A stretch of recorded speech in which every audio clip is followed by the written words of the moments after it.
Hello everyone, private tutor চ্যানেলের পক্ষ থেকে আপনাদের সকলকে স্বাগত জানাই। আশা করি আপনারা সকলেই ভালো আছেন। আজ আমি চলে এসেছি খুব গুরুত্বপূর্ণ ভিডিও একটা আপডেট নিয়ে।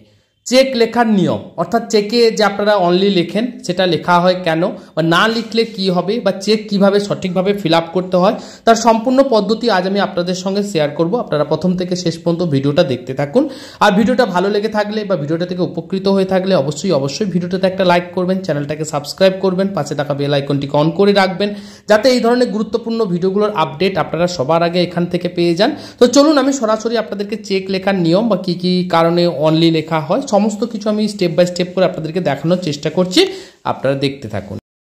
আর্থিক লেনদেনের ক্ষেত্রে আজকাল চেকে বইয়ের ব্যবহার কিছুটা হলেও কমেছে, তবু বাণিজ্যিক প্রতিষ্ঠান বা ব্যবসায়ীদের মধ্যে লেনদেনের ক্ষেত্রে যথেষ্ট চেকের ব্যবহার হয়। এক্ষেত্রে যারা অতীতে চেক ব্যবহার করেছেন বা দেখেছেন তাদের অভিজ্ঞতা থাকবে যে টাকার অঙ্কটা লেখার পর আমরা অনলি কথাটা কিন্তু লিখি।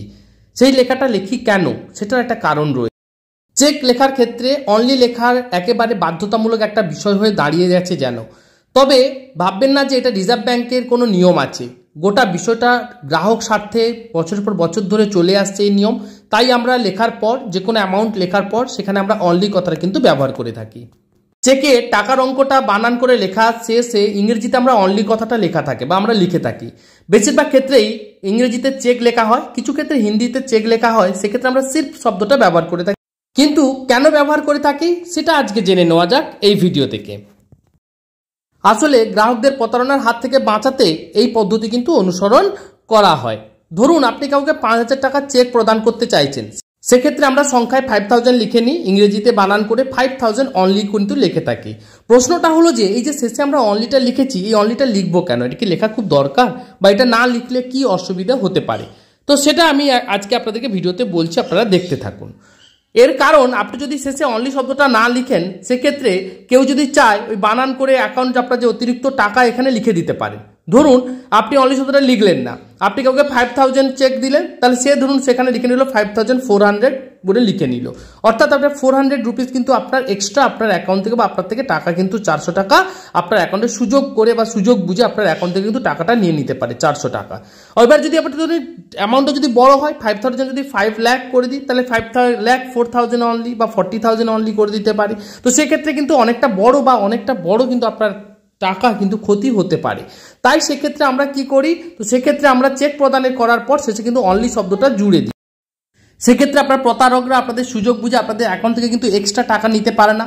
প্লাস আমরা যখন সংখ্যায় লিখি তারপরে দেখুন স্ল্যাশ দিয়ে এইরকম একটা চিহ্ন, যেটা আমি দেখিয়ে দিয়েছি, এই রকম চিহ্ন দেওয়ার পর তাহলে সেখানে এক্সট্রা কোনো শূন্য বা কোনো নাম্বার আর কিন্তু এক্সট্রা জয়েন বা জুড়ে দিতে পারে না। তো সেক্ষেত্রে কি হয়, আপনি যে পরিমাণ টাকাটা দিচ্ছেন এক্স্যাক্ট সেই পরিমাণ টাকাই কিন্তু আপনার অ্যাকাউন্ট থেকে বা আপনার অ্যাকাউন্ট থেকে সেটা ডেবিটেড হবে। আশা করি আপনাদের বোঝাতে পারলাম। তো এইভাবে যদি আপনারা দেন তাহলে আপনাদের আশা করি কোনো অসুবিধা হবে না। এবার চেকটা লিখবেন কি করে, ওপরে দেখুন আমি সব ব্লক করে দিয়েছি, এখানে আপনার ডেট লিখবেন, তারপর পের জায়গায় দেখুন যেখানে পে লেখা আছে এখানে আপনার না যাকে দিচ্ছেন তার নাম লিখবেন, তারপরে দেখুন যেখানে যে বক্সটা রয়েছে আপনি কত টাকা দিচ্ছেন সেই পরিমাণ টাকাটা দেখুন এখানে লিখে দেবেন, রুপিসের জায়গায় লিখে দেবেন, ইন ওয়ার্ডস অর্থাৎ সংখ্যায় লিখে দেবেন, ঠিক আছে, ইংলিশ ওয়ার্ড করে লিখে নেবেন। তারপরে এখানে অ্যামাউন্টটা আপনি লিখবেন, দেখুন লেখার পর আমি স্ল্যাশ দিয়ে দিয়েছি, যেভাবে আমি লিখেছি দেখুন চেকটাকে আপনি ঠিক সেইভাবেই চেকটাকে ফিল আপ করবেন, ঠিক আছে। এখানে আপনি সিগনেচার করবেন, সিগনেচার করার পর দেখুন এখানে আবার নিচের দিকে চলে আসবে, দেখুন নিচের দিকে যে আপনার অ্যাকাউন্ট নাম্বারটাও রয়েছে, আমি অ্যাকাউন্ট নাম্বারটা কোনটা সেটাও আমি দেখিয়েছি চেকের, এটা হচ্ছে দেখুন চেকের অ্যাকাউন্ট নাম্বার, আপনার অ্যাকাউন্টের এই নাম্বারটা হচ্ছে অ্যাকাউন্ট, সেটা চেকের উপরেই থাকে।